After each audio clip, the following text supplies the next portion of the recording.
কম যে আমাৰ হিয়াৰ আমঠু জুবিন গাৰ্গৰ ডাঙৰীয়াৰ ন্যায় কোনোবা বিচাৰিলেনে? 1 নম্বৰ। 2 নম্বৰতে কেইখনমান অভাৰব্ৰিজ বনাই দিলে যোৰহাটখন কি চহকী হ'ব নেকি নে জাকত জিলিকিব? আজি অভাৰব্ৰিজ বনোৱাৰ লগে লগে ছাইডৰ দাঁতি কাষৰীয়া যে বিজনেছমেন যিখিনি ব্যৱসায়ী কি পৰিস্থিতি হৈছে? 3 নম্বৰতে মই জনাবলৈ বিচাৰোঁ যে আজি যোৰহাটৰ মেডিকেলখনৰ কথা আমি টক শ্ব'ত বাৰে প্ৰতি আমি আপত্তি কৰোঁ। তাত এটা ভাল আল্ট্ৰাচাউণ্ড কৰা মেচিন আছেনে? তাত দৰৱ এটা বিচাৰিলে পায়নে? তেওঁলোকৰ ডক্টৰে আমাৰ আল্ট্ৰাচাউণ্ডখন বাহিৰত কিয় কৰিবলৈ দিয়ে? তেওঁলোকৰ আজি আমাক প্ৰত্যুত্তৰ দিয়ক। সেইখিনিকে আমি বিচাৰিছোঁ আৰু আমাৰ জনাবলৈ বিচাৰোঁ যে তেওঁলোকে হাত চাপৰি মাৰি কিৰ্লি কেইটামান পাৰিলেই নহয়। আমি বিৰোধী থাকে, চৰকাৰো থাকে, দুই পক্ষৰ সমাধানৰ মাজত সদায় চৰকাৰখনৰ কামখিনি চলে। সেইকাৰণে জনাবলৈ বিচাৰোঁ যে মই এটাই কথা কওঁ যে মই প্ৰশ্ন কৰিছোঁ, মোৰ প্ৰশ্নটো উত্তৰ দিব। মোৰ প্ৰশ্নটো উত্তৰ দিব। কাজিয়া কৰিবলৈ অহা নাই। ভদ্ৰ হিচাপে যোৰহাট এখন হৈছে শিক্ষানগৰী, সাংস্কৃতিক নগৰী। এই সংস্কৃতি নগৰীত আমি এইটোৱে জনাবলৈ বিচাৰোঁ। আপোনালোকে ক'ব, এজন এজনকৈ ক'ব, এজন এজনকৈ কৈ দিব। ক'ব অনুষ্ঠান আৰম্ভ হৈছে, অনুষ্ঠান আৰম্ভ হৈছে। অভিযোগ প্ৰতি অভিযোগ থাকিব, অভিযোগ প্ৰতি অভিযোগ থাকিব। অভিযোগখিনিৰ কথা কৈছে।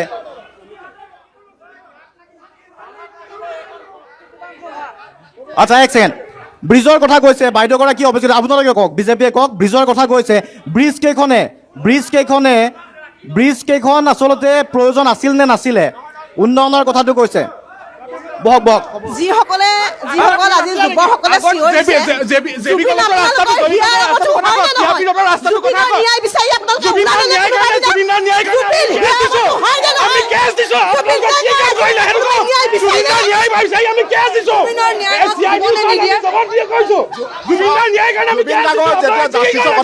বিজেপিয়ে লাজ কিয় পায়?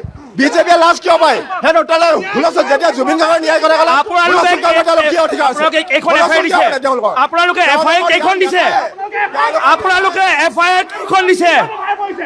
আপোনালোকে যোৰহাটৰ পৰা কেইখন পুলিচত এফআইআৰ দিছে? মোক সেইটো ৰিপৰ্ট দিয়ক। হ'ব, বহি লওক ক'ব। বহি লওক। আমাক ইমান এনেকে কৈ থাকিলে আমাৰ কিহৰ লাহে লাহে কওক, এটা এটাকে কওক। আচলতে বিজেপিয়ে লাজ পাইছে যে জুবিন গাৰ্গৰ ন্যায় বিচাৰিলে বিজেপিয়ে লাজ পায়। কাৰণ বিজেপি জড়িত আছে। জুবিন গাৰ্গ হত্যাত আপোনালোকে ৰকিবুলৰ বাহাদুৰি যোৰহাটত নেদেখাব, আৰু ৰকিবুলৰ বাহাদুৰি যোৰহাটত নেদেখাব। ৰকিবুল যোৰহাটৰ নহয়, বিজেপিয়ে ৰকিবুল যোৰহাটৰ নহয়। ঠিক আছে, আহিম। 1 ছেকেণ্ড। যোৰহাট বিধানসভা সমষ্টিত, মূলতঃ যোৰহাটত এতিয়া নিৰ্বাচনী ইছ্যুটো জুবিন গাৰ্গৰ মৃত্যু বা ন্যায় হৈছে নেকি? সেনেকুৱা এটা বিষয় হৈছে নেকি? এইটো কৈছোঁ যে যোৰহাটৰ সমষ্টি 26 চন নিৰ্বাচনত যোৰহাটত যিটো নিৰ্বাচনী ইছ্যু, সেই ইছ্যুটো কেৱল জুবিন গাৰ্গ হৈ আছে নেকি এতিয়া? ধন্যবাদ জনাইছোঁ আছাম লাইভলৈ। মই সকলোকে অনুৰোধ কৰিছোঁ সংযম হ'বৰ কাৰণে। মই সকলোকে অনুৰোধ কৰিছোঁ অলপ সংযম হ'বলৈ। আমি যোৰহাটৰ নাগৰিক, সাংস্কৃতিমান জেগাৰ মানুহ, গতিকে সংযম হ'বলৈ মই সকলোকে অনুৰোধ জনাইছোঁ। গতিকে জাষ্টিছটো আমি বিচাৰিছোঁ, যিটো জাষ্টিছটো আপোনালোকে জানে কেনেকৈ হৈ আছে, কোন পক্ষত হৈছে, কেনেকৈ হৈ আছে। যিটো আপোনাৰ আহিছিলে যে এইটো পৰিকল্পিত হত্যাকাণ্ড, এই পৰিকল্পিত হত্যাকাণ্ডটো কেনেকৈ হৈছিলে বা পাবন নাই, আমি লাগিছো CID আমাক ৰাইজৰ দলৰ প্ৰতিনিধি আছে। আমিও বিচাৰো আপোনালোকে মই ৰাইজৰ দলৰ সভাপতি। এটা কথা কওক, ৰকিবুলে জুবিনৰ গান জানে নে নাজানে? ৰকিবুল হুছেইনে জুবিনৰ গান শুনিছে নুশুনে? আপোনালোকে কিহৰ কথা ক'বলৈ? 1 মিনিট। আপোনালোকে FIR কেইখন দিছে? এই ৰকিবুল ইয়াত নিদিব। 1 মিনিট। আমি ক'ব খুজিছোঁ, আমি ৰাইজৰ দলৰ পৰা ক'ব খুজিছোঁ, আজি 5 মাহ হ'ল 19 তাৰিখ জুবিন গাৰ্গৰ প্ৰশ্নত যোৰহাটৰ দ্বিতীয় সমাধি হোৱাৰ কথাৰ প্ৰতিশ্ৰুতি আছিলে শাসকীয় দলৰ পৰা।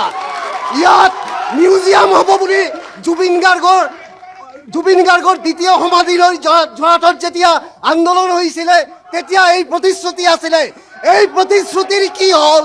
আমাৰ জবাব লাগে জুবিন গাৰ্গৰ ন্যায় লাগে ন্যায় দিয়ক জুবিন গাৰ্গৰ আমিও বিচাৰিছো জুবিন দাৰ ন্যায় আমি নিবিচাৰো নহয় জুবিন দাৰ কাৰণে আমিও ৰাজপথত আহিছো কথা নকওঁ জুবিন দাক লৈ ৰাজনীতি নকৰিব ইয়াত আমি অকল জুবিন গাৰ্গৰ কথাই ক'ব বিচৰা নাই আমাৰ যোৰহাটৰ জুবিন গাৰ্গৰ ন্যায় দিবই লাগিব সেইটো এটা ধৰা বন্ধা কথা কিন্তু যোৰহাটৰ আজি মই ক'ব বিচাৰিছো যি উন্নতি কৰিছে তাৰ আমি দেখিছে কিমান ডেভেলপমেণ্ট হৈছে কিন্তু কথা এইটো যে যোৰহাট মেডিকেল কলেজত দুজন ডক্টৰ পাবলৈ নাই এজন হ'ল কিডনী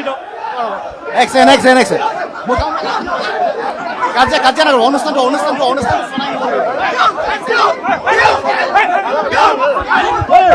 জুবিন গাৰ্গক ন্যায় দিব পৰা নাই লাজ লাগিব লাগিছিলে তোমালোকৰ লাজ লাগিব লাগিছিলে জুবিন গাৰ্গক হত্যাকাৰী তোমালোক নকৰিব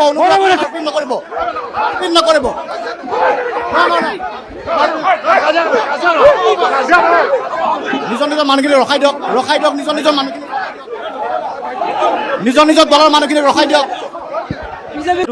যে বিজেপিয়ে উন্নতি কৰিছে মই আধাতে কৈ শেষ কৰিছোঁ যদি বিজেপিয়ে উন্নতি কৰিছে কিন্তু কৰিছে কি আমাৰ প্ৰশ্ন হ'ল যোৰহাটত বিজেপিয়ে উন্নতি কৰিছে কি আমাৰ প্ৰথম আটাইতকৈ ডাঙৰ বস্তু হ'ল স্বাস্থ্য যোৰহাট মেডিকেল কলেজত আপুনি আজিও যদি যায় এজন কিডনীৰ ডক্টৰ নাপায় যিজন যদি আছে বুলি কয় কিন্তু আপুনি যিদিনাই যায় নাপায় আপুনি এজন ব্ৰেইনৰ ডক্টৰ আছে বুলি কয় কিন্তু আপোনাৰ যেতিয়া ইমাৰ্জেঞ্চি হয় তেওঁ ডক্টৰজন নাপায় যোৰহাটত আজি আগৰবাৰতো আপোনাক আহোঁতে মই কৈছোঁ যে যোৰহাটত পানীৰ সমস্যা আজিও শেষ হোৱা নাই যোৰহাটৰ আইৰণযুক্ত পানীয়ে সকলোৱে খাবলগীয়া হৈছে স্থানীয় সমস্যাবিলাক সমাধান নকৰিলে আজিলৈকে কৰা নাই আৰু এটা চাওক এখন অভাৰব্ৰিজ দিছে আমি অভাৰব্ৰিজ নাই দিয়া বুলি কোৱা নাই চিভিলৰ সন্মুখত যোৰহাট মেডিকেল কলেজৰ সন্মুখত যিখন অভাৰব্ৰিজ দিছে এখন গাড়ী যাব পাৰি দুখন গাড়ী ক্ৰছ কৰিবলৈ অসুবিধা এনেকুৱা এখন অভাৰব্ৰিজ দিয়া আৰু নিদিয়া একেটাই কথা ঠিক তেনেধৰণে আমাৰ ইয়াত এটি ৰোডত এখন অভাৰব্ৰিজ দিছে কিন্তু বিজ্ঞানসন্মত কোনো নিয়ম নাই য'ত নেকি অভাৰব্ৰিজখন দিয়াৰ পিছত জাম ক'ত হ'ব সেই জামটোত আমি কি কৰিম এতিয়ালৈকে কিন্তু কোনো তাৰ প্ৰি প্লেন নোহোৱাকৈ এখন অভাৰব্ৰিজ দিছে গতিকে এতিয়া অভিযোগৰ উত্তৰ দিয়ক চাওক স্পেচিফিক প্লিজ কাইণ্ডলি স্পেচিফিকেলি উত্তৰ দিব অভাৰব্ৰিজৰ কথা কৈছে অভাৰব্ৰিজখিনিয়ে একো সুবিধা কৰি দিয়া নাই সেইটো যুক্তিসন্মতভাৱে দিয়ক কিমান সুবিধা হৈছে আপোনালোকৰ তেখেতে যিখিনি কথা ইয়াত উপস্থাপন কৰিছে হয় মই ইয়াত আজি ক'ব বিচাৰিছো আজি 1.5 বছৰে আজি বলিষ্ঠ কণ্ঠ বুলি তেওঁলোকে কৈছিলে যোৱা বছৰ লোকসভা নিৰ্বাচনত এজন বলিষ্ঠ কণ্ঠ অসমৰ ৰাইজৰ কাৰণে মাত মাতিব তেওঁ কিহৰ কাৰণে মাত মাতি আছে তেওঁলোকে প্ৰশ্ন দিব পাৰিবনে তেওঁ উত্তৰ দিয়ক আৰু এটা কথা মই ক'ব বিচাৰিছো তেওঁলোকে বলিষ্ঠ কণ্ঠ বুলি কয় 1.5 বছৰে গৌৰৱ গগৈ কেইখন মেডিকেল কলেজত ভৰি দিলে তাৰ উত্তৰ দিব পাৰিবনে তেওঁলোকে কৈছে যে চিটি স্কেন নাই কৰিবলৈ নাই ডক্টৰ পাবলৈ নাই গৌৰৱ গগৈ যোৰহাটৰ সাংসদ হয়নে নহয় ঠিক আছে গুৰুত্বপূৰ্ণ বুজিছো গুৰুতৰ অভিযোগ আছে গৌৰৱ গগৈ দক্ষতাৰ ওপৰত প্ৰশ্ন কৰিছে সংসদৰ মজিয়াত কথা কয় কিন্তু নিজৰ লোকসভা সমষ্টিৰ অন্তৰ্গত মেডিকেল কলেজখনত কিয় মাত মতা নাই এতিয়া উত্তৰ দিব আপোনাক মই এটা কথা সুধিব বিচাৰিছো তপন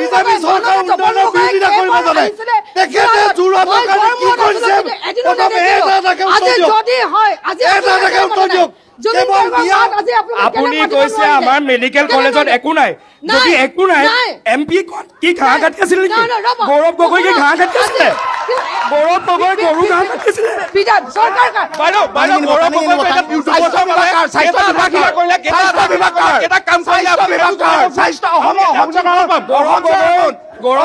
মেডিকেল কলেজ এবাৰ আহি চালে গৌৰৱ গগৈ এতিয়ালৈকে কি কাম কৰিলে দেখাই দিয়ক তাৰপিছত আমি আহিব বাইদেউ আহিব 1.5 বছৰে গৌৰৱ গগৈ যোৰহাট লোকসভা সমষ্টিৰ কাৰণে কিমান কি কৰিলে আপোনালোকে ক্ষতিয়ানখিনি অটল অমৃতৰ কথা কৈছে কি অসুবিধা হৈছে শুনি লওঁ আমি কি অসুবিধা হৈ আছে তাৰপিছত ইয়াত তৰ্কযুক্ত কৰিব আজি ডিজিটেল ইণ্ডিয়া বুলি যিখন কয় আজি অটল অমৃতৰ কাৰ্ড এখন যেতিয়া আমি বনাবলৈ যাওঁ আজি অলপ দিনৰ আগতে মোৰ ওচৰত সাক্ষাৎ এগৰাকী দুখীয়া মানুহ বনাব কিন্তু তেওঁ নোৱাৰিলে কাৰণ এইটো আছে এইটো নাই এইটো কৰি পেলাই পঠাই দিছে আজি যদি আপুনি মেডিকেলত যায় আজি টেষ্টিং কৰিবৰ কাৰণে তেওঁলোকে বাহিৰত পঠায় যদি তেওঁ যদি আপুনি কৈছে যদি প্ৰব্লেম আছে যদি কিবা প্ৰব্লেম আছে গৌৰৱ গগৈ সংগঠন নকয় কেলে তেখেত কেইবাৰ আহিছে প্ৰথম কথা আপোনালোকে অলপ মাইকটো এজনে ক'ব বাইদেৱে যিটো কথা কৈছে অটল অমৃতৰ কথা মই ক'ব বিচাৰিছো এতিয়া আয়ুষ্মান কাৰ্ডৰ কথা চলি আছে অলপ অনুগ্ৰহ কৰি পাছলৈ কাৰ্ডৰ কথা কওক বাইদেউ বহক। আৰু মই ক'ব বিচাৰিছো বাইদেউগৰাকী যিটো পঞ্চায়তৰ পৰা প্ৰতিনিধিত্ব কৰি আছে তেওঁ সমষ্টিৰ মানুহখিনিয়ে বহুতে অৰুণোদয় লৈ পেলাই সেইদিনাখন আমি দেখিছো বহুতে অৰুণোদয় লৈ পেলাই সুবিধা লাভ কৰি আছে আপোনালোকৰ খন সাহস আছে যদি কওক আপোনালোকৰ খন সাহস আছে যদি কওক আপোনালোকে বুকুত হাত থৈ কওক অৰুণোদয় নাই লোৱা বুলি।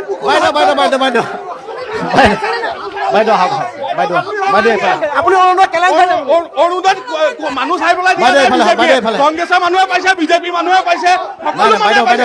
আপুনি দেখাই দিয়ক, আপুনি দেখাই দিয়ক বলক। আপুনি অৰুণোদয় কৰা আপোনালোকৰ তিতাবৰ বাইদেউ তিতাবৰ মানুহগৰাকীয়ে প্ৰমাণ দি দিলে দেখোন। তিতাবৰ মানুহগৰাকীয়ে প্ৰমাণ দি দিলে দেখোন। আমি কংগ্ৰেছ কৰো কিন্তু আমি অৰুণোদয় পাইছো। তিতাবৰ মানুহগৰাকীয়ে প্ৰমাণ দি দিলে দেখোন। কংগ্ৰেছ আপুনি এইফালে নাযাব বাইদেউ, এইফালে নাযাব, অনুগ্ৰহ কৰিছো নাই এইফালে নাযাব বাইদেউ,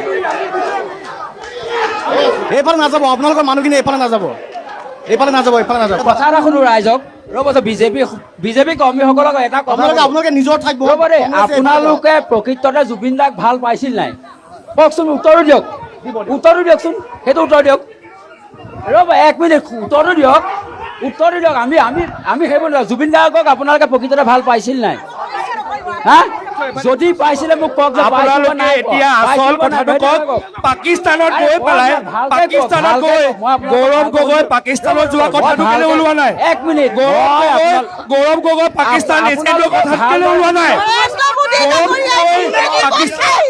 গৌৰৱ গগৈ পাকিস্তানৰ কথাটো ওলোৱা নাই, সেইটো কথা ক'বলৈ লাজ পায়। আপোনালোকে লাজ পায়। আবেগিক উত্তেজনাপূৰ্ণ ৰাজনীতিৰ কাৰণে ইয়াত আজি এই পবিত্ৰ সদনত মই কথা এটা ক'ব বিচাৰিছো। আমি লাজ পাইছো, এটা কাৰণে লাজ পাইছো। আমাৰ হিয়া আমুঠু জুবিন গাৰ্গক লৈ পেলাই তেওঁলোকে প্ৰথম প্ৰশ্ন উঠাইছে, তেওঁলোকে প্ৰথম ৰাজনীতি কৰিছে। যদি আমি ৰাজনীতি কৰিলোহেঁতেন আজি কোৰ্টলৈ নগ'লেহেঁতেন, আজি চাৰ্জশ্বিট দাখিলে নহ'লেহেঁতেন। আমাৰ অসমৰ মাননীয় মুখ্যমন্ত্ৰী ডক্টৰ হিমন্ত বিশ্ব শৰ্মা ডাঙৰীয়া বলিষ্ঠ পদক্ষেপত জুবিন গাৰ্গ ডাঙৰীয়া দিয়া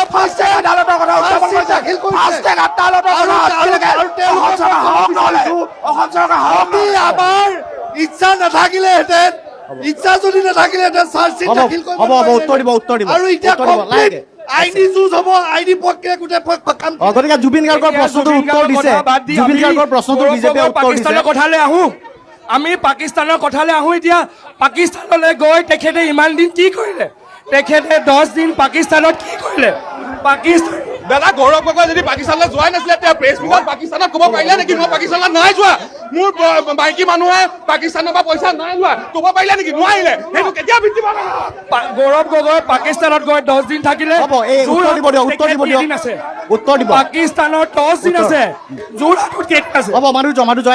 এতিয়া গৌৰৱ গগৈৰ উত্তৰটো দি লওক। গৌৰৱ গগৈৰ উত্তৰটো দি লওক। বহক। গৌৰৱ গগৈৰ এই যিটো অভিযোগ, এই অভিযোগে সমষ্টিত কিবা প্ৰভাৱ পেলাইছে নেকি? এই যে গৌৰৱ গগৈৰ পাকিস্তানৰ কথা কোৱা হৈছে, আজি বিজেপিয়ে অভিযোগ উত্থাপন কৰিছে, যোৰহাটৰ দৰে সমষ্টিত ইয়াত কিবা প্ৰভাৱ পৰিছে নে পৰা নাই?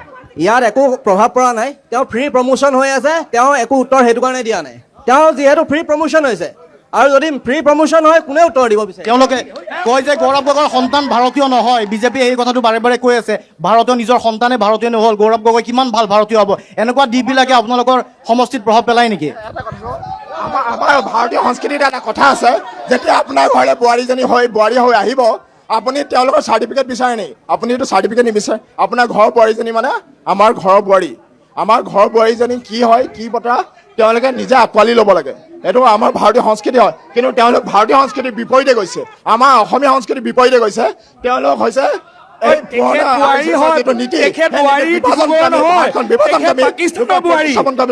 পাকিস্তানৰ বোৱাৰী, তেখেত যোৰহাটৰ বোৱাৰী নহয়, পাকিস্তানী হয়। কেন্দ্ৰত থকা চৰকাৰখনে কি ঘোঁৰা ঘাঁহ কাটি আছে নেকি?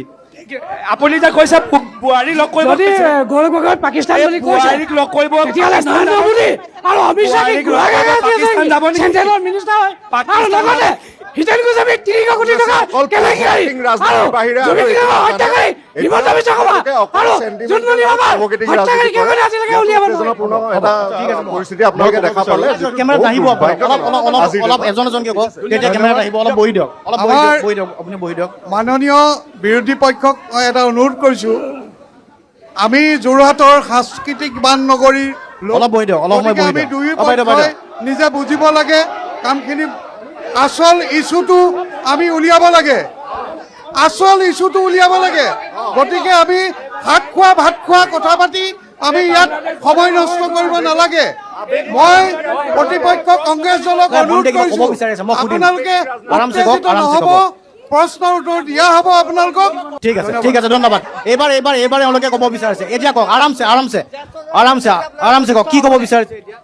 মই আচলতে ক'ব বিচাৰিছোঁ, আমি যোৰহাটবাসী হৈ যোৰহাটৰ সন্তান জুবিন গাৰ্গৰ ন্যায় বিচাৰিব লগা হোৱাটো আচলতে আপোনালোকক সমবেদনা জনাইছোঁ। আৰু এটা কথা, আপোনালোকে কৈ আছে উন্নয়ন হৈছে, ৰ'ব শুনি লওক। আপোনালোকে কৈ আছে উন্নয়ন হৈছে। উন্নয়নৰ নামত আজিলৈকে আমাৰ যোৰহাটত কি ডাঙৰ ইনষ্টিটিউট পঢ়িলে? আজিলৈকে আমাৰ কংগ্ৰেছৰ দিনত আহিলে, কংগ্ৰেছ চৰকাৰ দিনত এগ্ৰিকালচাৰ ইউনিভাৰ্চিটি পঢ়িলে। গৱেষণা আমাৰ কংগ্ৰেছ চৰকাৰ দিনতে আহিছিলে। উন্নয়ন হৈছে বুলি কৈছে। 10 বছৰ ধৰি বিগত 10 বছৰ ধৰি আমাৰ যি বিধায়ক বহি আছে, বিধায়কৰ আসনত থকা সন্মানীয় বিধায়ক হিতেন্দ্ৰনাথ গোস্বামী 1,70,000 বিঘা মাটি মিয়া দখলৰ পৰা খালী কৰিলে। সেইটো উন্নয়ন হয়নে নহয়? এগৰাকী যুৱতীক আমাৰ অসমৰ CM-এ 1,40,000 বিঘা মাটি যে খালী কৰিলে মিয়া পৰা, সেইটো উন্নয়ন হয় নে? জাষ্টিছ ফৰ জুবিন গাৰ্গ বুলি আপোনালোকে লেখা নাছিলে নেকি? পঢ়ি যোৱা স্কুলবোৰৰ জাষ্টিছ ফৰ জুবিন গাৰ্গ বুলি লেখা নাছিলে নেকি আপোনালোকে? স্কুলবোৰৰ যোৰহাটৰ অৱস্থাবোৰ চাবগে। আপোনালোকে জাষ্টিছ ফৰ জুবিন গাৰ্গ বুলি লেখা নাছিলে তাৰমানে? ডিজিটেল আজি যে জাষ্টিছ পোৱা নাই, সেই কথাটো জুবিন গাৰ্গৰ ইছ্যু নহয়। আৰু যদি দম আছে, ইলেকশ্যনটো বিহুৰ পাছত পাতি দেখুৱাওক। লৈ মানুহক যদি দম আছে, ইলেকশ্যন বিহুৰ পাছত পাতি দেখুৱাওক। পূৰ্ণ এটা অনুৰোধ কৰিছো, শুনক। কৰি মানুহক প্ৰথম আৰু মূল কথাটো হৈছে শুনক, বৰ্তমানৰ যোৰহাট সদৰ সমষ্টিৰ বিধায়ক হৈছে হিতেন্দ্ৰনাথ গোস্বামী, হয়নে? যেতিয়া যোৰহাটৰ মেডিকেল কলেজখন বনাইছিলে কংগ্ৰেছ চৰকাৰে, তৰুণ গগৈৰ নেতৃত্বত ৰাণা গোস্বামী ডাঙৰীয়া আমাৰ তেতিয়া আছিলে বিধায়ক। এই বৰ্তমানৰ যোৰহাট সমষ্টিৰ বিধায়কগৰাকীয়ে এই মেডিকেল কলেজখন নালাগে বুলি কৈছিলে। ইয়াত কিয় লাজৰ কথা একো নাই, গম পাইছেনে? ইয়াত কিয় লাজৰ কথা একো নাই। হ'ব প্ৰমাণটো দিয়ক। বাইদেউ ক'ব বিচাৰে। আজি এখেতসকলে কৈ আছে বাৰে বাৰে জুবিন গাৰ্গৰ লৈ ৰাজনীতি কৰি আছে। শুনক, নহয় মই এটা জুবিন গাৰ্গৰ কথা ক'বলৈ আহিছোঁ। মই এগৰাকী বিজেপিৰ সক্ৰিয় সদস্য, কিন্তু মই জুবিন গাৰ্গৰ কেছটো হাইকোৰ্ট কৰিছোঁ, সুমিত্ৰ শইকীয়া আয়োগৰ। মই নিজে গৈ হাইকোৰ্ট কৰিছোঁ। গতিকে আজি বিজেপিয়ে কি হিচাপত কৰিছে কওক? মই নিজে গৈছোঁ, গুৱাহাটীলৈ গৈছোঁ। যদি আপোনালোকে প্ৰকৃততে জুবিন গাৰ্গৰ ন্যায় বিচাৰে, তেনেহ'লে মই কৈছোঁ কথা এটা শুনক। আপোনালোকে আগন্তুক নিৰ্বাচনত কংগ্ৰেছক ভোট দিব। আমি এফআইআৰ দিছোঁ, হাইকোৰ্টত কেছ চলি আছে আমাৰ নামত। প্ৰকৃততে তেতিয়াহ'লে বিজেপি কৰ্মীয়ে কংগ্ৰেছক ভোট দিব, সিমানেই কথা। চাই থাকিব। ঠিক আছে, মই আহিছোঁ। অকণমান সময় বিজেপিও নিজৰ স্থানত যাওক, কংগ্ৰেছো নিজৰ স্থানত যাম। অকণমান সময় অলপ সময় আকৌ আমি কথা পাতিম। ঠিক আছে, মই প্ৰথমতে আপোনাৰ পৰা আৰম্ভ কৰিছিলোঁ। জুবিন গাৰ্গৰ প্ৰসংগ আছে, সন্মুখত নিৰ্বাচন। জুবিন গাৰ্গ আমাৰ হিয়াৰ আমঠু। জুবিন গাৰ্গক লৈ কোনো ধৰণৰ ৰাজনীতি হ'ব নালাগে, এই কথাটো আমি সকলোৱে বিশ্বাস কৰোঁ। নিৰপেক্ষ ব্যক্তি হিচাপে ন্যায় পাব লাগিব, এই কথাটো নিৰ্ঘাত, আৰু তাত কোনো সন্দেহ নাই। যোৰহাটৰ যিবোৰ সমস্যা আছে, স্থানীয় সমস্যা যোৰহাটত ইছ্যু হৈ আছে, জুবিন গাৰ্গৰ প্ৰসংগ, গৌৰৱ গগৈৰ পাকিস্তানৰ লিংক, এনেবোৰ প্ৰসংগ ৰাইজৰ মনত সোমাইছে। ভোট দিয়াৰ সময়ত কি ধৰণৰ বিষয়বোৰ বিবেচনা কৰিব যোৰহাটবাসীয়ে? না, আপুনি কোৱাৰ দৰে জুবিন গাৰ্গ আমাৰ হিয়াৰ আমঠু। অসমক পৃথিৱীৰ বুকুত চিনাকি কৰি দিয়া মানুহজন আমাৰ জুবিন গাৰ্গ, মৰমৰ জুবিন দা আমাৰ মাজত আজি নাই। আমাৰ এইটো একমত সকলোৱে যে জুবিন গাৰ্গে ন্যায় পাবই লাগিব। আৰু যিহেতু গোটেই বিষয়টো কোৰ্টৰ মজিয়াত আছে, আৰু মই নিজে অধিবক্তা, মই যিহেতু নিজে এজন অধিবক্তা, গতিকে ছাবজুডিচ মেটাৰ এটা এইটো বিষয়ত মই মন্তব্য নিদিওঁ। কাৰণ এতিয়া জুবিন গাৰ্গৰ ন্যায় প্ৰদান কৰিব আদালতে। আদালতত সাক্ষীবাদী প্ৰমাণিত হ'লে নিশ্চিতভাৱে জুবিন গাৰ্গে ন্যায় লাভ কৰিব। আৰু চৰকাৰে যিখিনি কৰিলে, চৰকাৰে চাৰ্জশ্বিট দিয়াৰ পৰা ইনভেষ্টিগেশ্যনৰ পৰা যিখিনি কাম কৰিলে, বা এতিয়ালৈকে যিকেইজন আছামী জেলত আছে, গতিকে চৰকাৰৰ কামখিনি কৰিছে। আৰু যিহেতু বিষয়বস্তুটো গোটেই আদালতৰ মজিয়াত এতিয়া আছে, গতিকে নিশ্চিতভাৱে আদালতে দোষী সাব্যস্ত প্ৰমাণ কৰিব পাৰিলে নিশ্চিতভাৱে জুবিন গাৰ্গৰ অভিযুক্তই শাস্তি পাব আৰু আমি দৃঢ় বিশ্বাসী যে জুবিন গাৰ্গে ন্যায় পাব।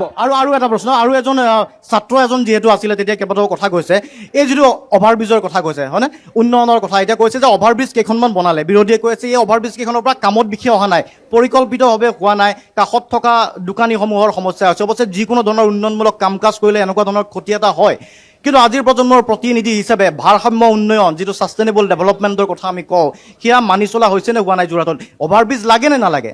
প্ৰথম কথা হ'ল অভাৰব্ৰিজ লাগে, কিন্তু এটা লিমিটত লাগে।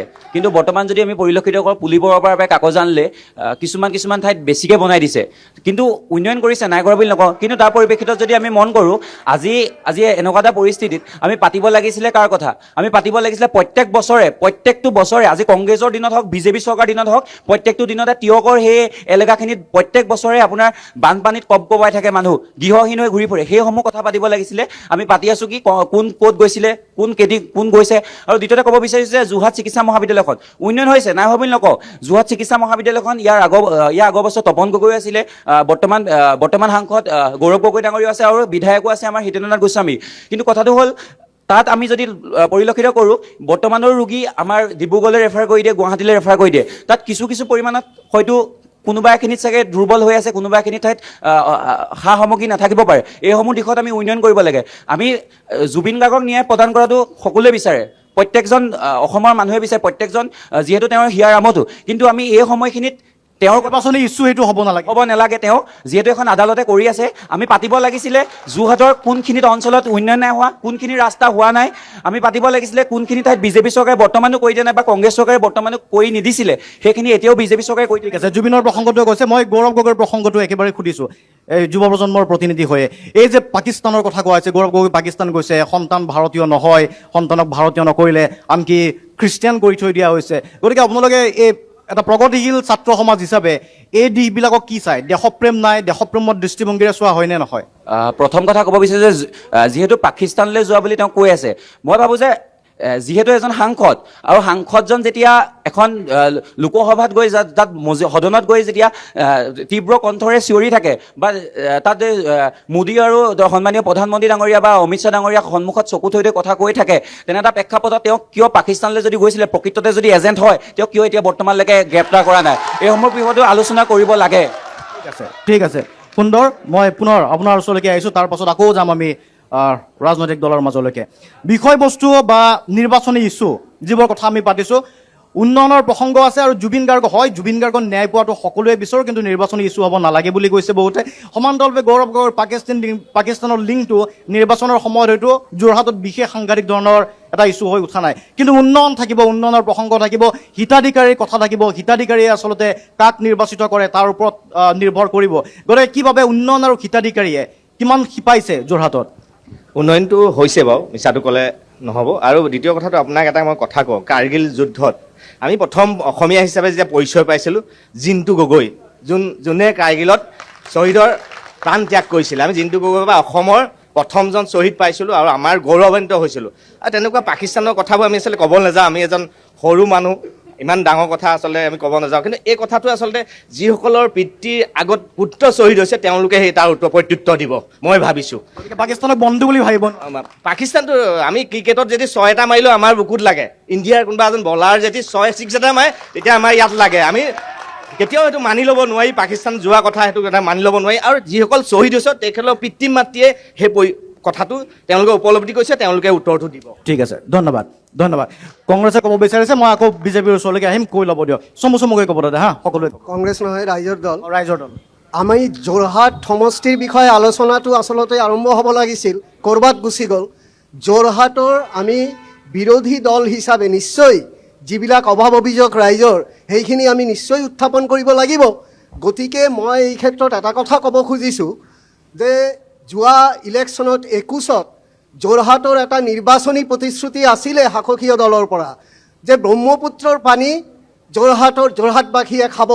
কিন্তু 5টা বছৰ হৈ গ'ল, কাম হৈছে হয়, কিন্তু আমি এতিয়াও ব্ৰহ্মপুত্ৰৰ পানী খাব পৰা নাই। 2 নম্বৰ জুবিন গাৰ্গৰ ন্যায়ৰ কথাটো লৈ বৰ আলোচনা হ'ল। নহয় কিন্তু যোৰহাটবাসী হিচাপে ন্যায়ৰ